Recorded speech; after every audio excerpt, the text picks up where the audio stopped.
తిరిగి BCN news కి స్వాగతం.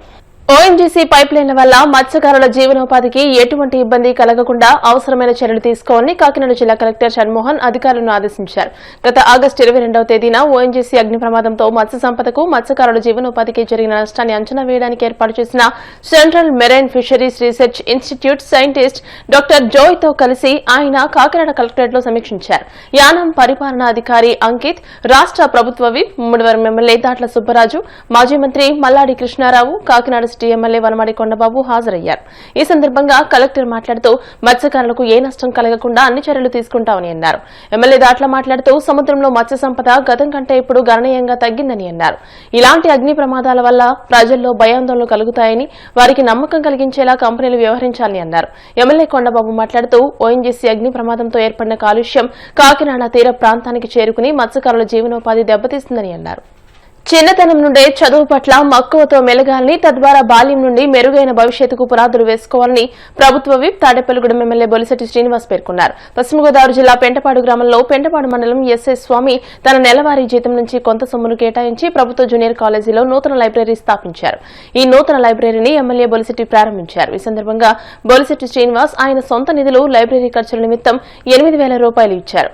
అనంతరం ఆయన మాట్లాడుతూ తల్లిదండ్రులు పిల్లల చదువుల పట్ల శ్రద్ధ వహించి అధునాతన సాంకేతికతకు దీటైన విద్యను వారికి అందించాలని అన్నారు.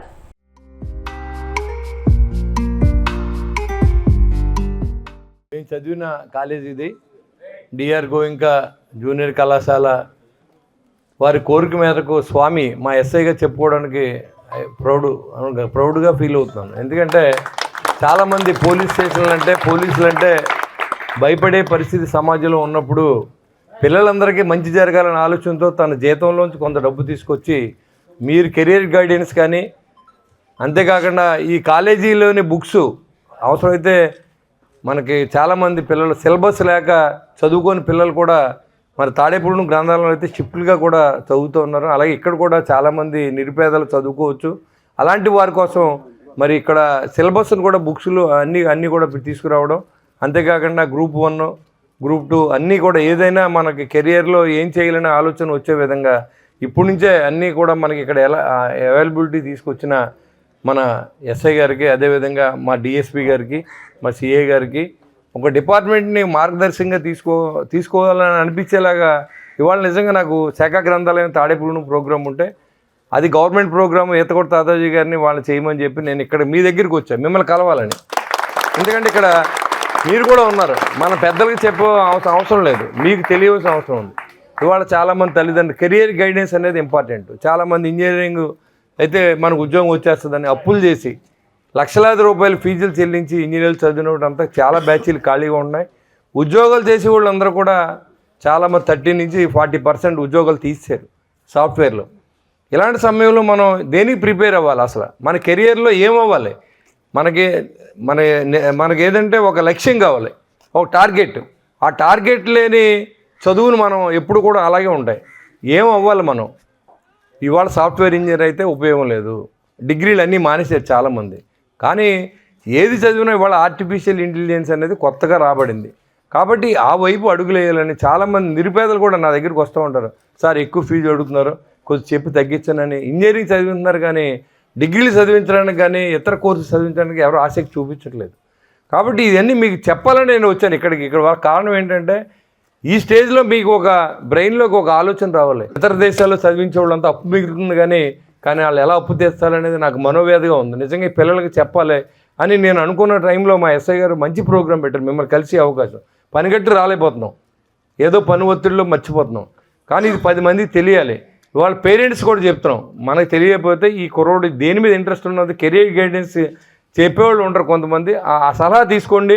లేకపోతే ఇక్కడ మన చదువుకున్న ఆఫీసర్స్ ఉన్నారు, వాళ్ళు కూడా చెప్తారు అసలు ప్రపంచంలో ఏది నడుస్తూ ఉంది, ఏది ట్రెండ్ నడుస్తూ ఉంది.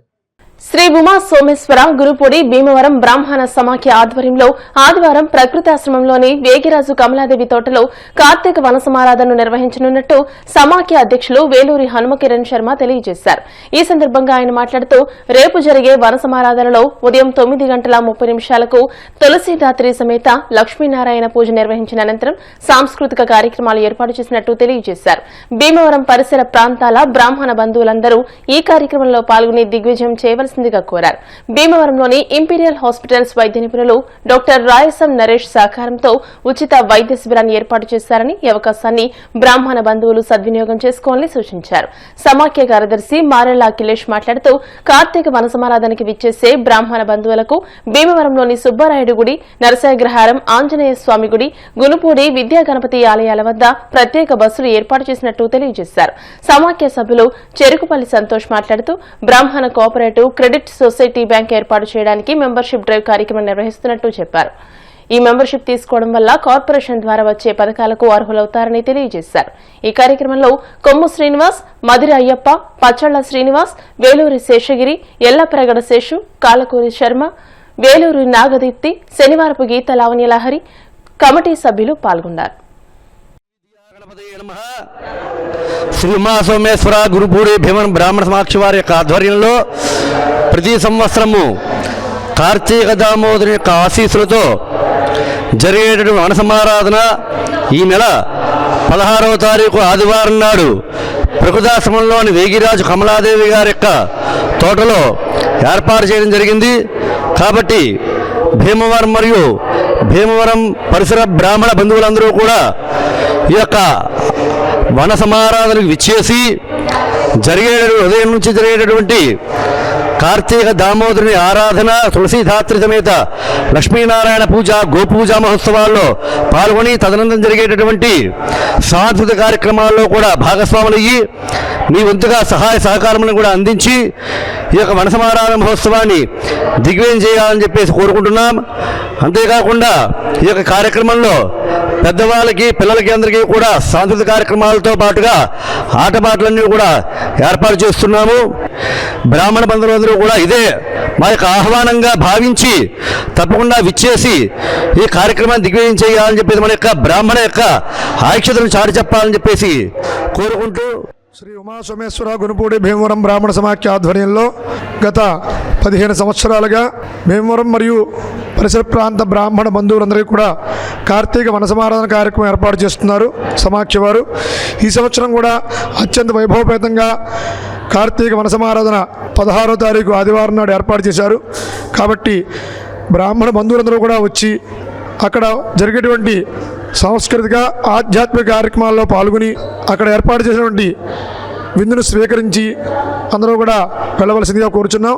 అలాగే మన ఆంధ్రప్రదేశ్ బ్రాహ్మణ్ కోఆపరేటివ్ క్రెడిట్ సొసైటీకి సంబంధించి అక్కడ మెంబర్షిప్ డ్రైవ్ ఏర్పాటు చేయడం జరిగింది. అందులో అందరూ కూడా సభ్యత్వం తీసుకుని కార్పొరేషన్ ద్వారా వచ్చేటువంటి పథకాలని సద్వినియోగం చేసుకోవాలని కోరుకుంటున్నాం. శ్రీ ఉమాసోమేశ్వర గునుపూడి బ్రాహ్మణ సమాఖ్య వారి ఆధ్వర్యంలో ప్రతి సంవత్సరం కూడా కార్తీక మాసంలో మన బ్రాహ్మణులందరూ కూడా కలవాలని, బ్రాహ్మణులకి ఏ కష్టం వచ్చినా మరి ఉమాసోమేశ్వర గునుపూడి బ్రాహ్మణ సమాఖ్య స్థాపించినప్పటి నుంచి కూడా సమాఖ్య ప్రెసిడెంట్లు, సెక్రటరీలు అందరూ సహకారం అందిస్తూ, అలాగే రేపు ఆదివారం నాడు జరిగే ఈ యొక్క వనభోజనాల బ్రాహ్మణులందరూ వచ్చి మరి ఈ సంవత్సరం చాలా విశేషంగా మన బ్రాహ్మణ సమాఖ్య ఎంతో అభివృద్ధి చెందుకుంటూ వస్తోంది. చెరుకుపల్లి సంతోష్ గారు బ్రాహ్మణ కార్పొరేషన్ డైరెక్టర్గా ఎన్నికైన సందర్భంగా వారు కూడా చిరు సత్కారం చేయడం జరుగుతోంది. కాబట్టి అందరూ వచ్చి ఈ యొక్క సమారాధనలో పాల్గొనగా కోరుతున్నాం. ఈ కార్తీక వన సమారాధన నిమిత్తం మన భీమవరం 2 టౌన్ గుండువారిపేట సుబ్బారెడ్డి ఆలయం దగ్గర నుంచి ఒక బస్సు ఏర్పాటు చేయడం జరిగింది. అలాగే గునుపూడి శ్రీ సోమేశ్వర స్వామివారి ఆలయం వద్ద నుంచి ఇంకొక బస్సు ఏర్పాటు చేయడం జరిగింది. నరసాగ్రహారం ఆంజనేయ స్వామి ఆలయం దగ్గర నుంచి మరొక బస్సు ఏర్పాటు చేయడం జరిగింది. ఈ ఉచిత బస్సుని ఈ బ్రాహ్మణులందరూ కూడా ఈ వన సమారాధన రావడానికి వినియోగించుకుని కార్తీక వన సమారాధనని జయప్రదం చేయవలసిందిగా కోరుతున్నాం. ఓబీసీ అండ్ ఈడబ్ల్యూఎస్ రిజర్వేషన్ విషయమై గతంలో తీసుకొచ్చిన ఆర్డినెన్స్ కి నూతన సర్క్యులర్ అన్ని మండల కేంద్రాలకు సిఫార్సు చేయాలని తూర్పు కాపు సంఘ నేతలు కోరారు.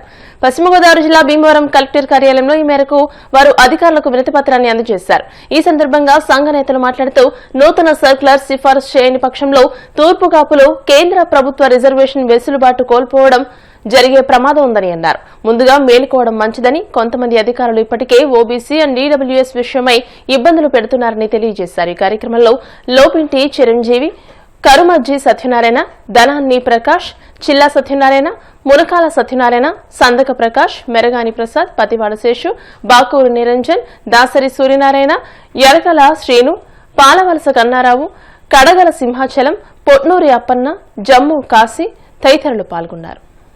పశ్చిమ గోదావరి జిల్లాలో గతంలో ఏదైతే తూర్పు కాపులకి మైగ్రేషన్ ద్వారా ఓబీసీ తీసుకునే వెసులుబాటును కల్పించిన గత కలెక్టర్ గారు మరి మైగ్రేషన్ లేని కారణంగా ఎవరైతే మైగ్రేషన్ తెచ్చుకోలేని వాళ్ళు ఉన్నారో వాళ్ళకి ఈడబ్ల్యూఎస్ తీసుకోవాలని ఒక ఉత్తర్వులు ఇవ్వడం జరిగింది 2023లో సెప్టెంబర్లో. అయితే మరి ఇప్పుడు కలెక్టర్ గారు మారడం, అలాగే కొత్తగా నియమించబడిన కలెక్టర్స్ రావడం, అలాగే ఎంఆర్ఓస్ కూడా ఈ గ్రామ స్థాయిలో ఏదైతే మండల కేంద్రాల్లో మాకు కొత్త సర్క్యులర్ ఇప్పించండి, మేము పాత సర్క్యులర్ మీద చేయాలంటే కొంచెం ఇబ్బంది ఉందని చెప్పేసి ఎవరైతే ఎంఆర్ఓ ఆఫీస్కి పోయి ఓబీసీ కానీ ఈడబ్ల్యూఎస్ కానీ అప్లై చేసుకునే సందర్భంలో మాకు చాలా ఇబ్బందికరమైన పరిస్థితులు ఏర్పడ్డాయి ఈ జిల్లాలో. ఈ జిల్లా మీద ఏర్పడిన తర్వాత మరి ఎంఆర్ఓలతో మేము వెళ్ళి ఏమైనా ఏంటి ఇబ్బంది అంటే వాళ్ళు చెప్పిన అన్నీ కూడా తీసుకొచ్చి మరి కలెక్టర్ గారికి, ఎవరైతే జాయింట్ కలెక్టర్ గారికి మేము రిప్రజెంట్ చేయడం జరిగింది. తూర్పు కాపులు మైగ్రేట్ అయ్యి వచ్చినట్టు సర్టిఫికెట్ ఉంటే ఖచ్చితంగా ఒక జాతి పుట్టిన చోట ఏదైతే రిజర్వేషన్ ఉందో ఆ రిజర్వేషన్ని ఆ రాష్ట్రంలో ఖచ్చితంగా అమలు చేయాలని ఏదైతే బీసీ కమిషన్ మనకి ఉదాహరించిందో బీసీ కమిషన్ దాన్ని అప్లికేబుల్ చేయమని గతంలో కూడా పలు సందర్భాల్లో జ్యుడిషియల్ పరిధిలో అలాగే మెజిస్ట్రేట్ హోదాలో ఇచ్చినటువంటి ఆర్డర్లను కొంతమంది కేంద్ర ఎంఆర్ఓస్ ఎవరైతే ఉన్నారో కేంద్ర రెవెన్యూ డిపార్ట్మెంట్లో అమలు చేయకపోవడం మాకు చాలా ఇబ్బందికరమైన పరిస్థితి ఎదుర్కొంటున్నాం. మరి ఇటువంటి పరిస్థితిని కలెక్టర్ గారి దగ్గర తీసుకురాగానే మరి వెంటనే స్పందించి మీకు 2-3 రోజుల్లో గతంలో ఇచ్చిన ఏదైతే ఉత్తర్వులు ఉన్నాయో దాన్ని ప్రామాణికంగా తీసుకొని ఇంకా చేర్పులు మార్పులు ఏదో ఉంటే ఖచ్చితంగా చేసి తీరుతామని గౌరవనీయులైన జాయింట్ కలెక్టర్ గారు మరి మా జాతి సభ్యులందరూ కూడా మరి మాట ఇవ్వడం జరిగింది. ఏదైతే రానున్న ఈ 20 తారీఖు అంటే ఈ నెలాఖరులోనే మనకి కేంద్రానికి సంబంధించిన విద్యకు సంబంధించి చాలా ఇబ్బందికర పరిస్థితుల్లో రిజర్వేషన్ కావాల్సిన పరిస్థితులు ఏర్పడ్డాయి స్టూడెంట్స్ కి. మరి వెంటనే కొంచెం చేసి పెట్టండి సార్, మీకు ఖచ్చితంగా మేము రుణపడి ఉంటామని చెప్పేసి కలెక్టర్ గారిని కోరడం జరిగింది. వెంటనే ఆయన జీవోలన్నీ కూడా తెప్పించి ఎంటర్ ఇచ్చినటువంటి జీవోల్ని స్టడీ చేయడం జరిగింది. రేపు ఎల్లుండో మనకి ఈ వస్తుందని ఆశాభావం వ్యక్తం చేస్తున్నాం. ఏదైతే ఎన్సీబీసీలో పెండింగ్ ఉందో, ఏదైతే ఎన్సీబీసీలో ఆల్రెడీ హీరింగ్కి వెళ్ళి ఉంది తూర్పు కాపులది, మరి అక్కడి నుంచి సోషల్ జస్టిస్ ఎంపవర్మెంట్ కూడా మరి వాళ్ళు రికమెండ్ చేయడం జరిగింది. పార్లమెంట్లో చర్చకి వచ్చి మరి జీవోగా బయటకు వస్తే రాష్ట్రంలో ఉన్న తూర్పు కాపులందరూ కూడా ఒకటే రకమైన ఓబీసీ ఫలాలు అందే విధంగా రావాల్సిన బాధ్యత కేంద్ర ప్రభుత్వం మీద ఉంది. రాష్ట్ర ప్రభుత్వాలు రికమెండ్ చేసినప్పటికీ కూడా కేంద్ర ప్రభుత్వంలో మరి ప్రతిసారి కూడా రిప్రజెంట్ చేయడం కోసం హీరింగ్ పోవడం రావడం వెళ్ళడం రావడం, ఇది 1972 తర్వాత సుమారు ఇప్పటికి ఒక 20 హీరింగ్లు జరిగింది. ఏ రోజున కూడా మరి ఆ సందర్భాన్ని తీసుకొని రాష్ట్రపతి జీవోకి రెడీ అయ్యే కార్యక్రమం జరగలేదని ఏదైతే ఇబ్బంది పడుతున్నారో మా తాలూకా జాతి పెద్దలు కూడా దీని మీద కృషి చేస్తున్నారో వాళ్ళందరూ కూడా అభినందనలు అయినప్పటికీ కూడా అధికారులు దీంట్లో పాలు పంచుకొని మా తాలూకా అధికారులు కూడా దీని పార్లమెంట్ బిల్లు చట్టం జరిగేలాగా చేయాలని మేమంతా కూడా కోరుకుంటున్నాం. ఎవరైతే ఇప్పటిదాకా దీని మీద పాటుపడ్డారో వివిధ పార్టీల ఎంపీలు కానీ రాజ్యసభ సభ్యులు కానీ వారందరూ కూడా ధన్యవాదాలు తెలుపుతూ మాకు ఏదైతే ఇప్పుడు వెసులుబాటు ఏదైతే ఇస్తున్నారో దాన్ని కంటిన్యూ చేయాలని ప్రస్తుతానికి ఇక్కడ ఏలూరు జిల్లా కానీ పశ్చిమ గోదావరి జిల్లా జరుగుతున్నటువంటి ఈ వెసులుబాటు ప్రక్రియ ఏదైతే ఉందో కలెక్టర్ గారు ఇచ్చిన ఆర్డర్ని ఖచ్చితంగా శిరసావహించి మండల రెవెన్యూ కేంద్ర అధికారులు మాకు సహకరించి మా జాతికి న్యాయం చేయాలని మేమంతా కోరుకుంటున్నాం. జై తూర్పు కాపు, జై తూర్పు కాపు, జై తూర్పు కాపు. వార్తలు ముగించే ముందు ముఖ్యాంశాలు మరోసారి. విశాఖలో సిఐఏ సదస్సు వేదికగా చారిత్రాత్మక ఘట్టం. రాష్ట్రంలో డ్రోన్ సిటీ, ట్విన్ స్పేస్ సిటీలకు వర్చువల్ గా శంకుస్థాపన చేసిన సీఎం చంద్రబాబు, కేంద్ర మంత్రులు. వ్యాపార వాణిజ్య కార్యకలాపాలకు ఏపీ ఖచ్చితమైన భరోసా ఇస్తుందన్న మంత్రి నాదెండ్ల. రాష్ట్రంలోని యువతకు సరైన అవకాశాలు, గుర్తింపు, గౌరవం కల్పిస్తామని స్పష్టీకరణ.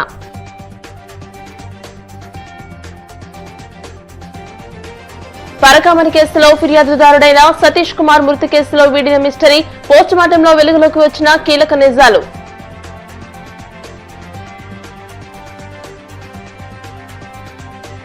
గోవిందనామ స్మరణతో మారుమోగిన కోనసీమ తిరుమల. వాడపల్లి వెంకన్న దర్శనానికి పోటెత్తిన భక్తజనం. ఈ వార్తలు ఇంతటితో సమాప్తం. మరిన్ని వార్తల కోసం BCN digital YouTube channel, Facebook page ని ఫాలో అవ్వండి. అప్డేటెడ్ వార్తల కోసం ప్లీజ్ సబ్స్క్రైబ్.